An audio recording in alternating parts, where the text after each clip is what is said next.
ഹൽ യസുറുക അൻ യകൂനു ലക ഫിൽ ബിർരി സവ, നിന്നോടുള്ള കടപ്പാടിൽ മക്കളെല്ലാവരും ഒരേമാതിരി വേണമെന്ന് എനിക്ക് ആഗ്രഹമുണ്ടോ എങ്കിൽ നീ അങ്ങോട്ടും അങ്ങനെ ചെയ്തോ. അതുകൊണ്ട് ജീവിതകാലത്ത് വാപ്പ മക്കൾക്ക് വീതം വെച്ച് കൊടുക്കുകയാണെങ്കിൽ അതിന് ഇഷ്ടദാനം എന്നാണ് പറയുക. അവിടെ വിവേചനം പാടില്ല. എന്നാൽ ബാക്കിയുള്ള മക്കളൊക്കെ പറഞ്ഞു നിൽക്കുക, വാപ്പ ഞങ്ങൾക്കൊക്കെ നല്ല നിലക്ക് ജോലിയുണ്ട്, വരുമാനമുണ്ട്, ഓന് കഷ്ടപ്പെട്ടല്ലേ, ഓന് നിങ്ങൾ കൊടുത്തോളി എന്ന് പറഞ്ഞാൽ കുഴപ്പമില്ല. എല്ലാവരുടെയും സമവായത്തിലൂടെയും എല്ലാവരുടെയും തൃപ്തിയിലൂടെയും അങ്ങനെ ഏറ്റക്കുറച്ചിലാകുന്നതിന് കുറ്റക്കാരനല്ല വാപ്പ. ആണെങ്കിലാണ് പ്രയാസം. ഇത് എവിടെ പരിഗണിക്കൂല?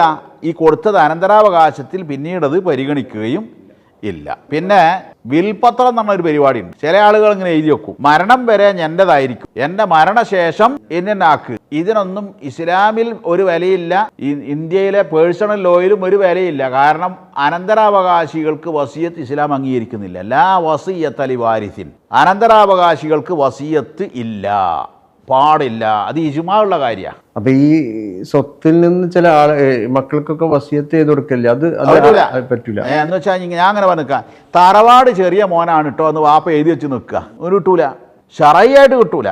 എന്നാൽ ബാക്കി ഏട്ടന്മാരൊക്കെ പറഞ്ഞാൽ അത് ഇനി പോനല്ലേ വാപ്പാനെ നോക്കിയത്, വാപ്പ അവിടെ തന്നെയല്ലേ മരിച്ചത്, അത് ഓൻ എടുത്തോട്ടെ എന്നെല്ലാവരും തീരുമാനിച്ചാൽ ഓക്കെ. അവകാശമല്ല, ഔദാര്യമാണ്. ഞാൻ നേരത്തെ പറഞ്ഞല്ലോ, വിവാഹ സമയത്ത് എന്തെങ്കിലും കൊടുത്തിട്ടുണ്ട് എങ്കിൽ അതിപ്പോ അവർക്ക് ആവശ്യമുള്ളൊരു സമയമായിരിക്കും, ആ മകൾക്ക് ആവശ്യമുള്ളൊരു സമയമായിരിക്കും. പക്ഷെ മക്കൾക്ക്, മറ്റുള്ള ആൺമക്കൾക്കൊന്നും ഇപ്പൊ ആ സമയത്ത് ഇങ്ങനൊരു സമ്പത്ത് ആവശ്യമുണ്ടാവുകയില്ല. അപ്പൊ അത് വാപ്പ ആ ആവശ്യം നിർവഹിക്കാൻ വേണ്ടി കൊടുത്തതായിരിക്കുമല്ലോ. അതിന്റെ അത് ആവശ്യം നിർവഹിക്കാൻ വേണ്ടി കൊടുക്കുന്നത് വേറെ, അല്ലാതെ പ്രത്യേകമായി കൊടുക്കുന്നത് വേറെ. ഇപ്പോൾ മോളെ കെട്ടിക്കുമ്പോൾ 100 ഭാഗം കൊടുക്കുക എന്നുള്ളത് ആവശ്യം നിർവഹിക്കാൻ കൊടുക്കുന്നതല്ല. അതേസമയം മോളെ കെട്ടിക്കുമ്പോൾ കല്യാണ സദ്യ ഉണ്ടാക്കുക എന്ന് പറഞ്ഞാൽ അതൊരു ആവശ്യം തന്നെയാണ്. അതിപ്പോൾ മോൻ കല്യാണം കഴിക്കുമ്പോൾ വാപ്പ ചെയ്യുന്നുണ്ടാവും. അത് അങ്ങനെ അതിലല്ല ഈ പറഞ്ഞത്, പ്രത്യേകമായി കൊടുക്കുക. നേരത്തെ പറഞ്ഞത് അതുകൊണ്ടാണത്. ഇനി ഒരു മോളെ കെട്ടിച്ചപ്പോൾ ഓക്ക് മരുമകന് ഓക്കും ഒരു പിന്നെ ഗുണമായിക്കോട്ടെ എന്ന് ചോദിച്ചിട്ട് വീടെടുക്കാൻ സ്ഥലം കൊടുത്ത്, അതൊക്കെ പ്രത്യേകം കൊടുക്കണതാണ്. അതുപോലെ വേറൊരു ചോദ്യം, അങ്ങനെ കൊടുക്കാം, സവിശേഷത കൽപ്പിക്കാം, സമവായം ഉണ്ടെങ്കിൽ.